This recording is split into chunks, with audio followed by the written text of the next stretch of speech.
Guys, welcome back to Infinite Possibilities, the podcast where we explore the lives of amazing people, their choices, challenges and opportunities. And today I have a very special guest, Alex. Hello! Hey, it's nice to be here.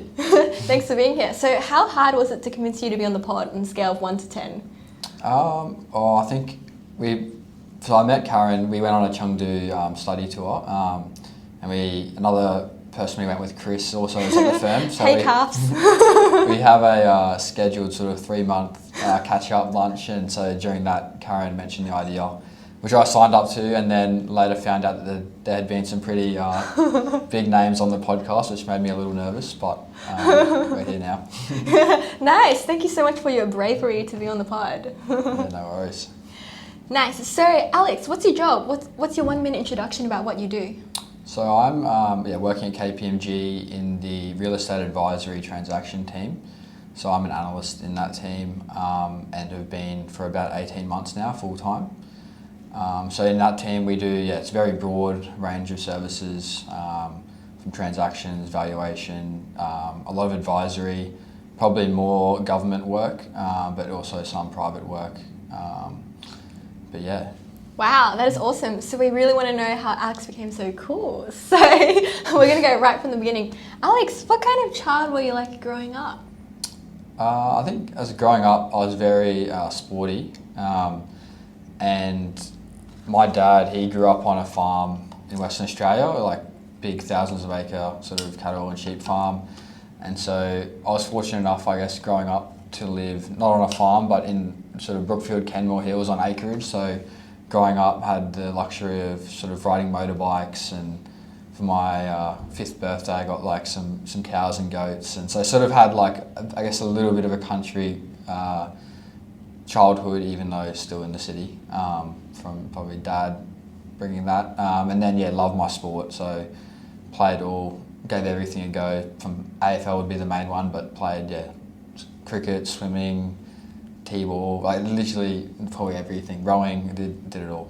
Oh, wow, that's awesome. Tell me more about the farm life. That's so cool. So what's the morning routine, the hens, the rooster is singing in the morning and you wake up and that's your alarm, or? Probably hardly a farm, sort of only like 4 acres, but we did have sort of anywhere between 12 and 20 chickens. Wow. Free range, just roaming, huh? At some point we had some cows and goats, dog, but definitely not a farm, but acreage, like with a dam, and so had that benefit of just being able to do things in the yard, motorbikes and kicking the footy and stuff like that, which was, I think, a nice way to grow up. Yeah, that's so awesome. And did your friends are like, hey, Mum, I want to go to Alex's house. Alex has, cows and chickens and hens. Yeah, everyone wants to go to your house. A lot of friends wanted to come so they could, ride the quad bike and the mowers and go-karts and stuff like that. So, yeah. And how was the food? Like, you get fresh food, fresh eggs, fresh butter or whatnot? Yeah, well, with the acreage, we also had like a cottage down the back where my grandparents lived. Wow. So in a sort of a detached cottage. But then, that was good growing up, having them there. So I used to always go down there for breakfast. It was like the morning routine in primary school. So they'd usually cook up eggs or like bacon and eggs for breakfast down there. And they had the foxtail. Like, we didn't have foxtail in our house, but the grandparents did in the cottage. So me and my siblings would fight over the remote, like who gets to watch SpongeBob or whatever, The Simpsons. And that's so cute. Back in primary school, Yeah, that's awesome. How many siblings do you have? So I have one younger brother and one younger sister. Oh, you're the oldest child. How does that feel, growing up with all the pressure?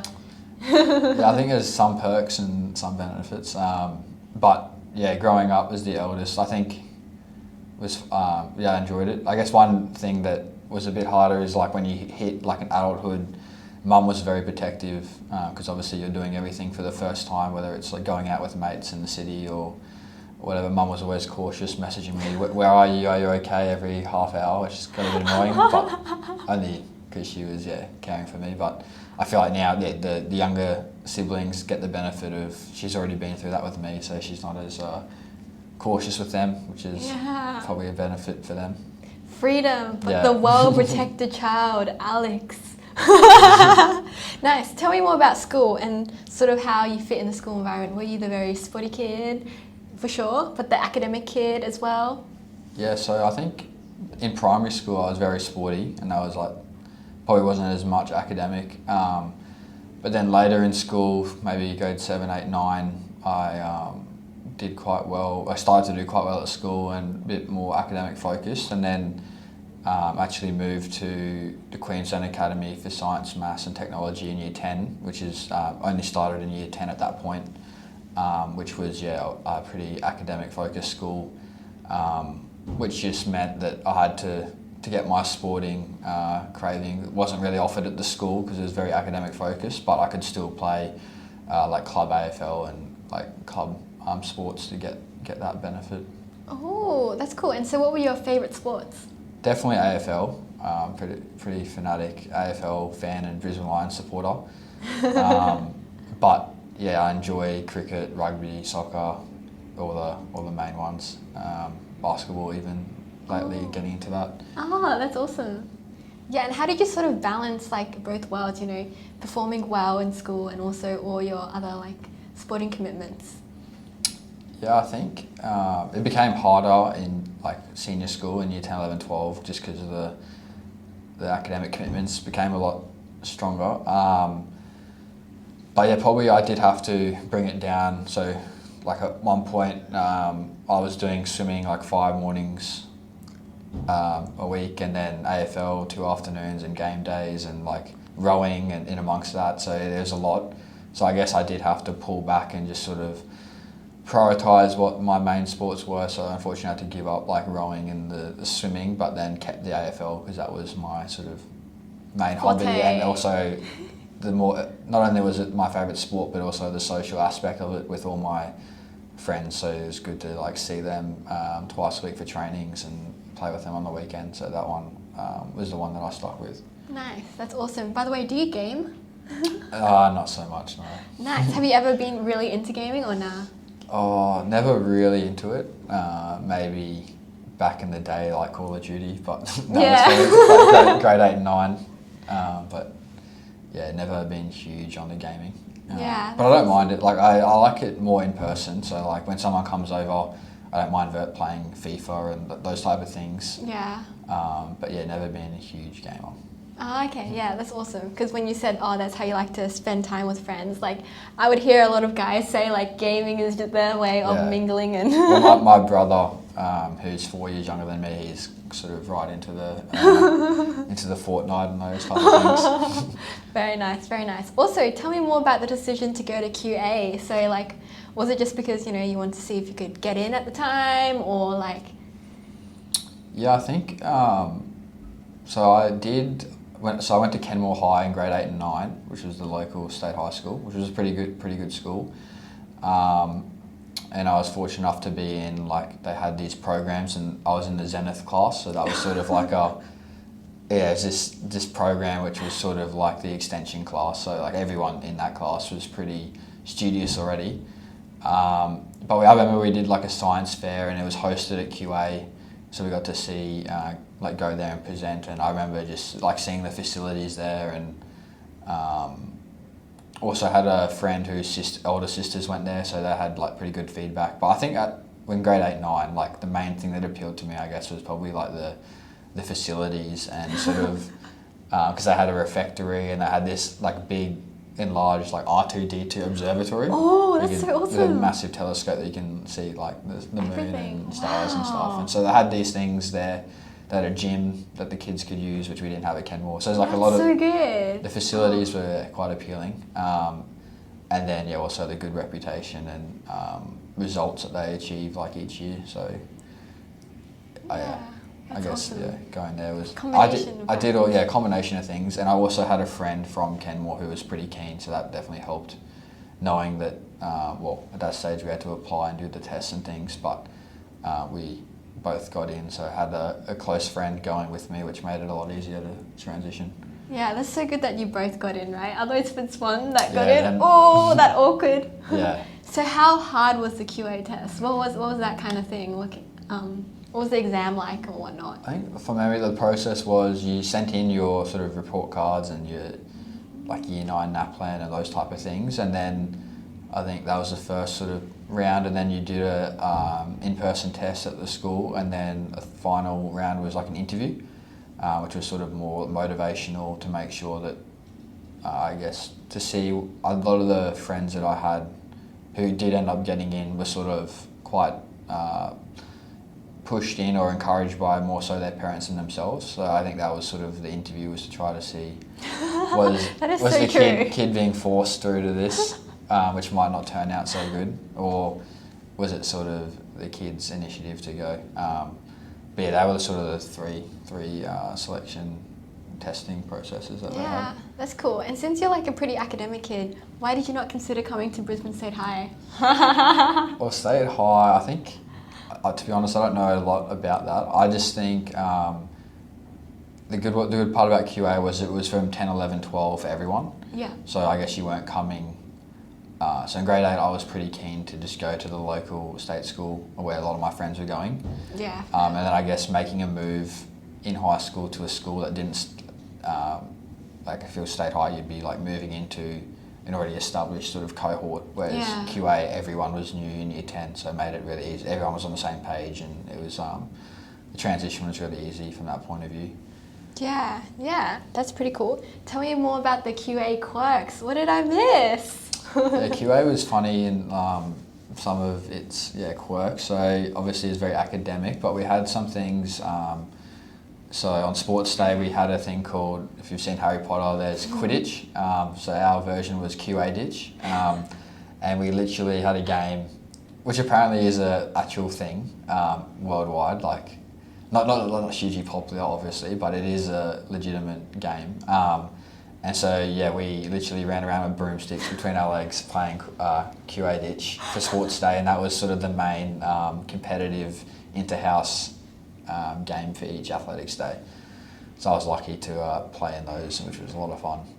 Yeah, it's so fun. It's awesome. Yeah, it's sort of like if you've seen The Internship, the movie, where yes. the two guys go to Google, they play, I think, Quidditch in that as well. Yeah. So very similar to that. That's cool. Also, tell me more. Was there a lot of QA gossip? I've heard a lot of, but I don't know if it was like your cohort, but a lot of things happen because it's a small cohort. Can you shed some light, but not too much light? QA gossip, jeez, takes me back a few years.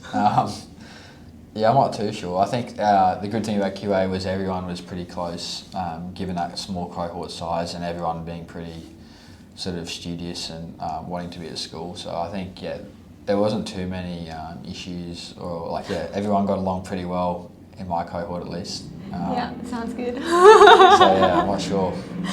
Maybe you have to fill me in on this gossip after the podcast. Sounds good. Yeah, nice. Turning like somewhere else. So tell me more about the 40-hour famine, and when did you do it, and how was that experience of fasting? Yeah, that was, so at QA, they offered the International Baccalaureate, which is slightly different to the OP system. And as part of that, we had, you had your 6 subjects as well as a few other, you had to do like an extended essay, a theory of knowledge subject, which is sort of like philosophy, and also CAS, which is like community action service. So as part of the community action service, you sort of did like 150 hours of the different categories, and as part of in year 12, I think it was, or maybe year 11, I did the 40-hour famine and raised money. And so I chose to do the 40 hours without no food, and that was very tough. I think at the beginning, those first few meals that your body's scheduled to have that you don't have, I found were the hardest. And then I found that you get to a point where you get over hunger. Like you become so hungry that you're not even hungry anymore after a certain time. But the good thing was I had a few people friends and stuff at school doing it with me, so didn't feel alone doing it. But yeah, when I could finally eat again, I had the biggest lunch I think I've ever had in my life. Mum cooked up, a big feast, so enjoyed that. Yeah. Wow, that's amazing. Okay, cool. And then tell me more about when you were in high school in QA, when you're thinking about the future, what sort of careers and stuff did you envision for yourself? Yeah, so it wasn't really until year 12 that I had to, put in my QTAC preferences and have a good think about what it was I wanted to do post-school and at uni. and so I went down the finance economics route, mainly because I was lucky to do business and economics high level at QA, and they were sort of my better subjects, and also ones that I did enjoy. So I thought that was sort of pretty clear that I would... A safe option. Safe option, and one that I would enjoy, I think. And I was fortunate that I graduated in 2016, and the year before me at UQ they introduced a new program called BAFE, which is like the Advanced Finance and Economics. So I saw that program in year 12 with, it was pretty high entry requirements, so that was a good motivation from sort of midway through year 12 to go like set my goal on I want to get into that program. So that was sort of a lot of motivation for year 12, and trying to study hard was to get into that. One of my close friends from the year above, he was in the degree in the first year of it, so it was good to have him, and he spoke pretty highly of it. So yeah, that was my strong preference. And yeah, I think once going through that, probably going into the degree, I probably chose it more for the economic side of things, because that was sort of my better subject at school.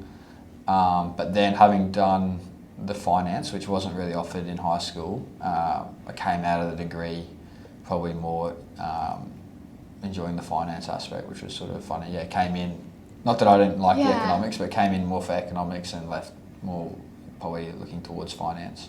Wow, that's awesome. I had a friend, he's the opposite, like he came in for economics and he just wanted to do economics. Yeah. Okay, cool. And tell me more about, what were your sort of parents' expectations for what you should kind of do for your career? Well, my parents, so neither of them went to uni, so they're very supportive, and they didn't really have many expectations, or like they just wanted me to do really whatever I wanted to do. So they were fully supportive and not trying to push me down any specific road or anything. They left it entirely to me, which was good. So yeah, I can't really say much more. But yeah, they were just very supportive, and I guess them not going to uni, they were already proud that I was like doing well at school and got into a good degree. So yeah, they were good. Yeah, that's awesome. And tell me, like, how come you're so smart? Like, I saw, like, you know, you got, like, all these subject awards when you were in, like, high school. And, like, would you say it's kind of, like, your genetics, or you work really hard, or... Yeah. It seems like it just came naturally, man, you know? Definitely not. I think, I wouldn't say I'm one of those naturally super smart people at all. But I think during school and uni, I studied really hard. I'd say I'd put it down to that. Just very studious and motivated to get into that degree was probably my year 12 motivation. And then once getting into that environment of my degree where everyone in it was sort of high achieving, and I'm a pretty competitive person myself with the sport and that side of things. So I guess I sort of flourished in that environment where you're competitive and you're stuck with these other high achievers. It sort of spurs you on to want to do bigger and better things. So that's awesome. Was there any sort of like burnout period, or like the imposter syndrome, like, oh my gosh, like these guys are much smarter than me, or you're like, meh, you know, we're around the same level? No, I think there's a little bit of that, but so for my degree, early on, there's quite a high dropout rate. So I think, everyone would have their different reasons, but obviously everyone did pretty well to get into it. But despite that, there's still quite a few. I think there was maybe 20 or 30 that dropped out in the first year of the degree. And so I can't speak for them, but I think some of it was to do with that. Like they may have been the ducks of their school and then couldn't really cope as well when they're sort of more in the middle of the pack in this sort of degree. A big fish in a small pond. No, was it the other way? A small fish in a big pond, rather than being a big fish in a small pond. Yeah. Yeah. Oh, so did going to BAFE, did that sort of humble you? You're like, oh. Yeah, there's definitely people in that degree that are far smarter than me. So yeah, there was yeah, that definitely was a thing. But I don't think it really affected me because I knew that like everyone in that degree was pretty like smart anyway. So yeah. it was Expected. Yeah, kind sort of expected that there'd be some brainiacs in there. Yeah. Tell me more about the transition from high school to university, because you sort of went from like QA, sort of small kind of cohort, to another small kind of cohort. So was it kind of like the same, but more freedom, or? Yeah, I think I loved uni. Uni, like the lifestyle of Yeah, I agree. Sort of the flexibility, and you can sort of schedule your own timetables. So I loved that aspect. In terms of, yeah, the cohort thing was probably the best thing about my degree. So instead of in the larger business degree, where there's hundreds of people and you're sort of all picking different majors, and you might not be in the same classes or do classes at different times. It's not as like fixed schedule. With BAFE, it was very scheduled, which meant that we were together for the best part of the 4 years. Wow. So okay. you every semester sort of, you got the same group of people, which I think overall is a benefit, just in that you form sort of deeper connections. I know, like speaking to my brother and stuff, it's a bit hard to do that when you have a semester or a class with someone and then the following semester you guys are doing different things. It's sort of hard to build those sort of deeper connections. So that was probably the most thing I valued from my degree, yeah. Yeah, that's awesome. I didn't know that BAFE actually did 4 years together, because for BAB, I think we did like 2 years together, but then we were sort of spread out into the mainstream, like commerce and management, like in the latter 2 years. Ah, okay, cool. And then tell me more about like, you know, sort of finance and economics, and how did you sort of, you know, make the switch more into becoming interested in finance? So I think the reason I probably came in for economics was because I had experience with that. I did economics at school, and finance was sort of a bit of a mystery. Or a black box. Yeah, it's like, I don't know what that is. Yeah. But then, so I guess part of the economics being the greater interest was due to not having the exposure to finance. And then we had a really good lecturer in Stephen Gray, who was sort of the father of the BAFE degree, or he's like the sort of the founder of it. And so he was really great, and we had a couple of classes with him, and just listening to him was like amazing, just absorbing what he was saying. He's probably one of the smartest people I've like heard or met. Oh, that's awesome. So I guess that he was probably a small part in it as well, like those first few classes, and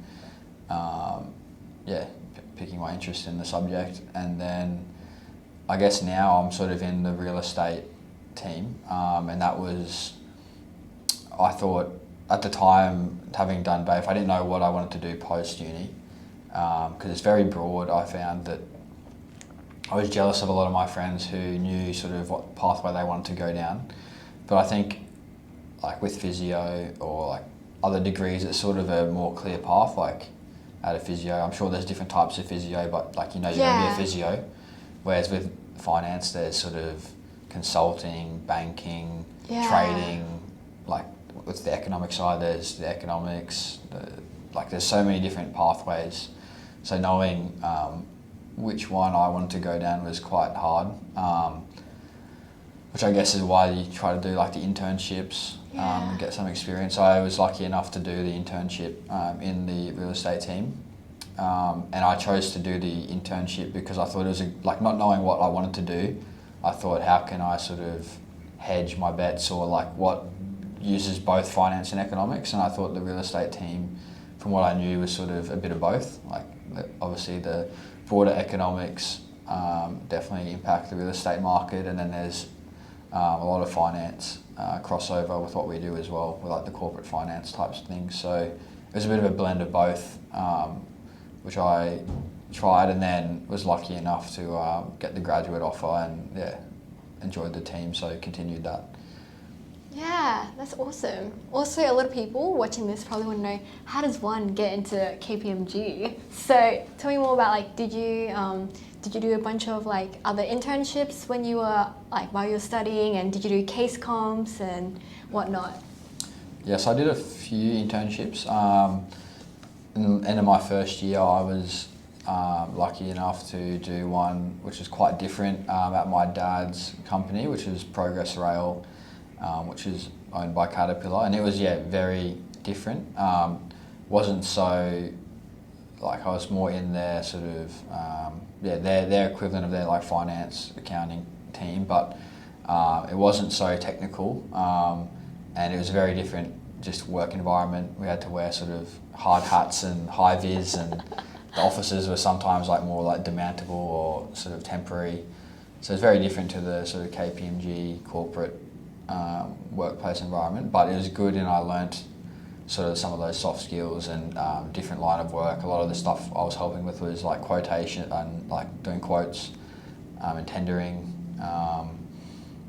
So yeah, that was a good first experience, and like good to get that one on like the resume to then try to snowball Especially in your first year, right? When everyone's resume is probably blank and filled with like waitressing, milk tea store roles. Yeah, so I did do a few of those casual roles as well.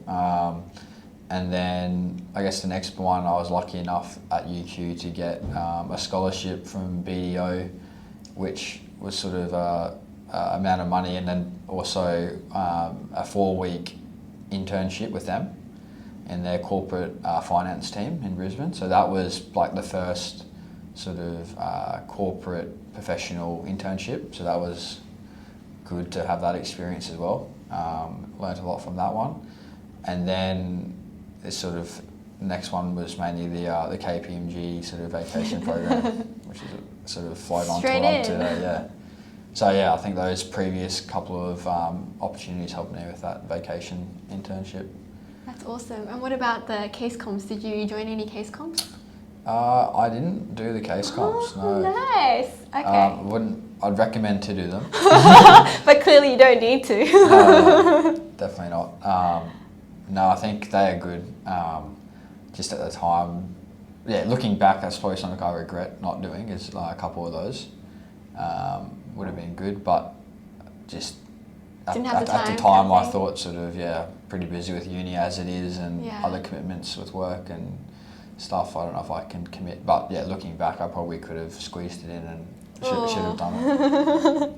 So what kind of jobs were you working while you were at uni? Were you doing sort of like the kind of casual customer service while you're doing it, or just mainly doing your internships? There was a couple. So my school, early uni days, they get a couple of the year 12s who just graduated. They invite them to come back and tutor the current group of year 12. So I was lucky enough to be asked by the school to come back and tutor a few subjects to the current year 12. So I did that, I think, for at least 2 years into my second year tutoring, and then I had a couple of others. So I worked at the uni. In the events, it's called the UQ Life, like events. That's a fun one. So that was fun. Good team there, helping with organise different uni events and open days and that type of thing. And then the other one I had was like working at Suncorp Stadium behind the bar in some of those sort of beverage outlets at Suncorp for game days, whether it was the Reds or the Raw and Broncos and those type of events. Yeah, that's awesome.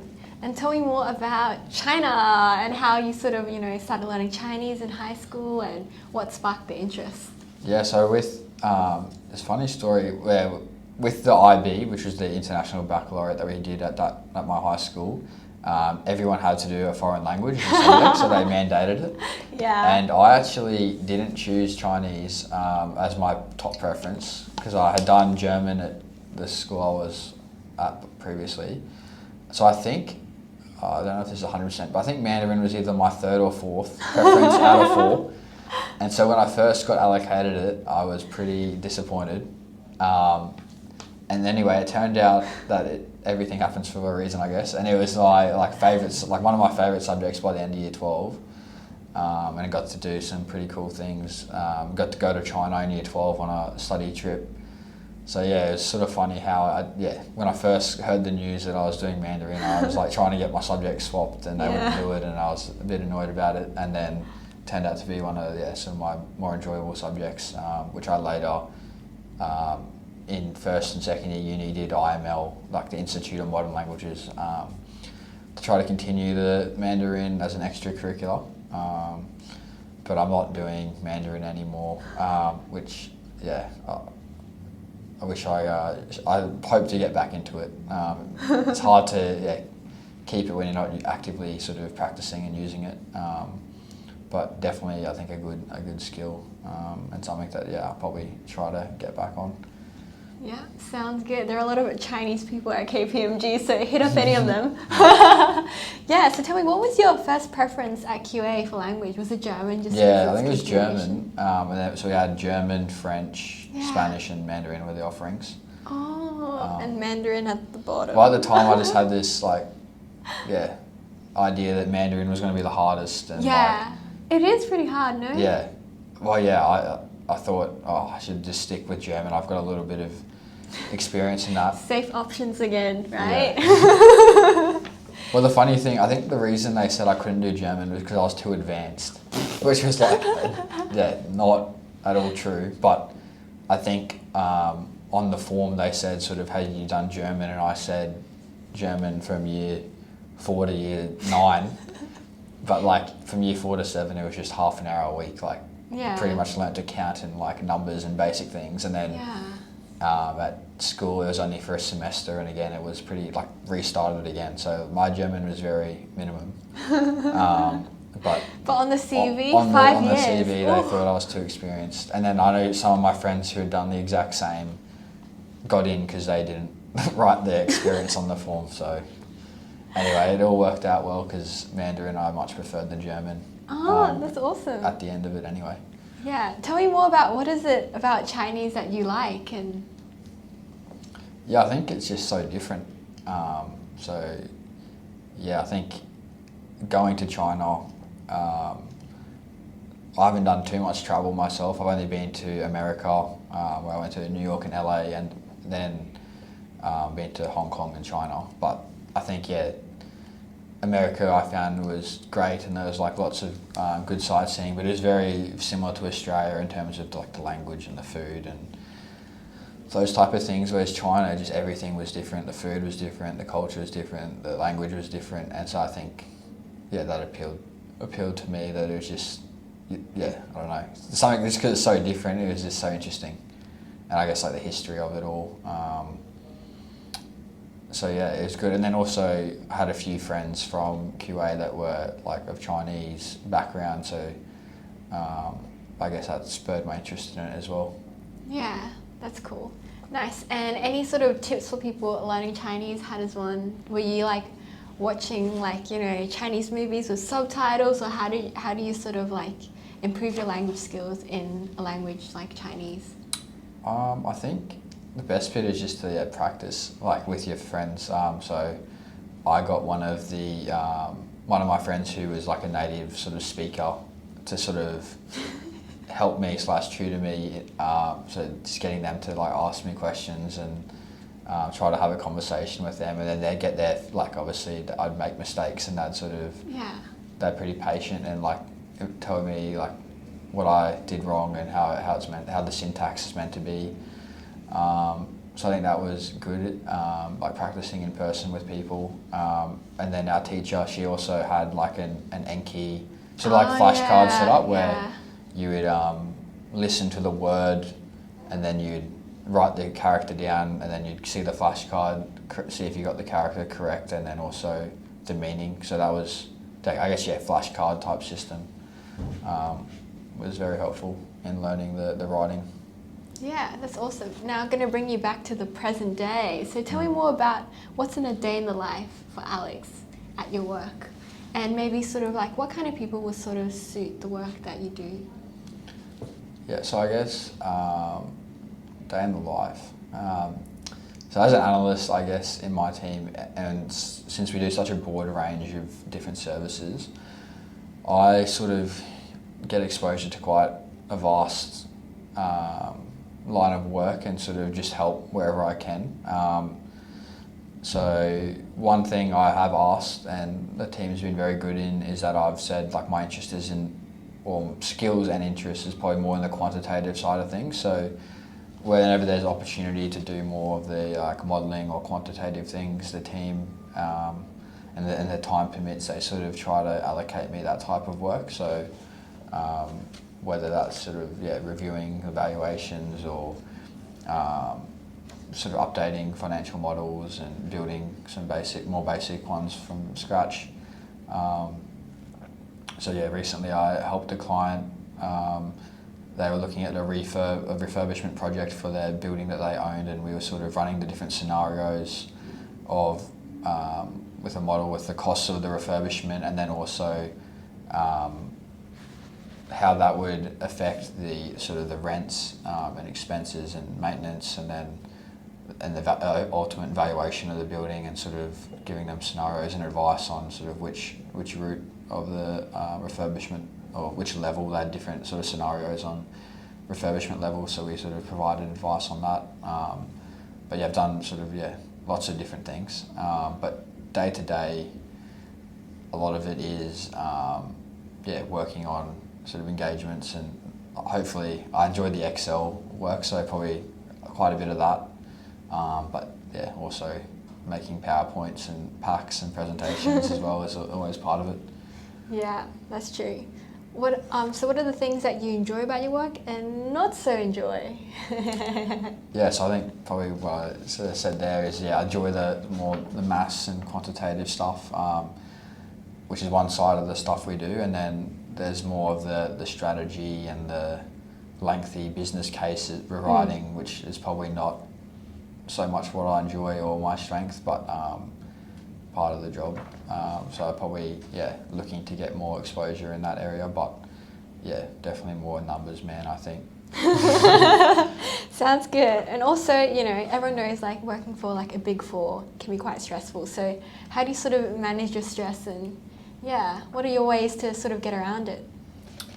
So I think recently I started riding the bike into work. Yes. So I think that's and a toasty in the morning in the kitchen. The same routine. But sort of riding in, and then we're lucky to have like showers and towel services. Yeah, it's so good. It's pretty good. So I think it's a good way to start the morning. Just having an hour. Paying for the facilities, right? Having like sort of 40 minutes on the bike on the way in to just think, and then having a shower and start the day with that exercise. I enjoy that, and that's probably one sort of stress relief. And then also enjoy sort of working on cars with my dad, or going fishing with my dad and brother, sort of those type of activities where you can just sort of just relax and chill out. Also footy, like I continued that once starting at full time. I started, so I had a year or two off of footy, but then started full time again. Started playing again, not full-time footy, but playing football at the local club, and that was a good way to break up the week with like Tuesday, Thursday night training. So you sort of get down there, do some exercise, and like talk to your mates and socialise. So that was also a good way to break up the week and sort of take your mind off work. Yeah, and did you ever consider like at any point becoming a professional footy player? I wish. That was my dream. Yeah! Just unfortunately, it's quite hard, and it wasn't good enough to be a professional, but still definitely a big hobby. Yeah. I did have one friend actually who played at Kenmore with me, and he went on to make the AFL, so that was always pretty cool to see him go on to actually make the big league. Yeah, that's so awesome. Living your dream. How does it feel, Alex? Just jealous. Yeah. Cool, nice. We have an ending few questions. So, Alex, what do you think the meaning of life is in your opinion? Meaning of life is deep. Yeah, of course. No, I think, I don't know, but it's hard to articulate the answer, but I think my opinion's probably changed in the last few years. I think I'm less sort of stressed. Like, I guess I was probably previously quite focused on academics and doing well at uni and getting sevens and all that type of thing, whereas I think now I'm sort of a bit more laid back, and just, I think my approach is more to just enjoy it with the people that mean most. So like I've recently moved out of home at the beginning of this year. And that's probably also made me realise how important like family is. So yeah, I guess to me, meaning of life is just having fun, spending it with the people you love. I guess that's all I've got to say. Yeah, that's awesome. And tell me, so Alex, if you won the lottery tomorrow and finances were not a concern, what would you do differently about your life? Well, I'd probably quit my job.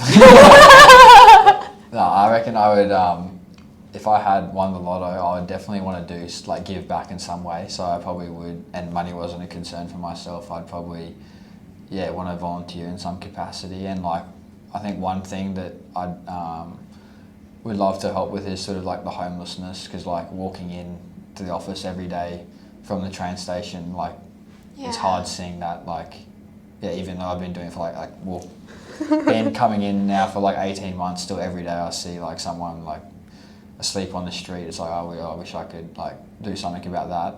So I think, if I won the lotto, I'd try to make some sort of charity or foundation in that regard, I reckon. Oh, that's awesome. I hope you do win the lottery. Cool. And the final question is, so what's an ideal day in the life for you? It can be work-related, it can be non-work related. I think ideal would be non-work related, and it'd be probably like camping on the beach. So I've got a 4-wheel drive that I'm fixing up and just got painted at the moment. But I think the ideal day would be to be somewhere like Fraser Island or Straddie with your mates and family, camping on the beach, bit of fishing and beach cricket and swimming and that type of thing. I think would be my ideal day. Yeah, that's awesome. And the final question is, what's the podcast experience like? Is it more nerve-wracking than you expected, or? No, it's not. It's been good. Very comforting. But I haven't seen some of the others, so once I watch those back, this is probably one of the not so interesting ones. But no, it was interesting from that like farm story, even though it's technically not a farm. I know. I want to put that in the title so bad for clickbait. Definitely. Okay, well, we're pretty much done here. Do you want to say bye? Oh, see you later. Thank you. Bye.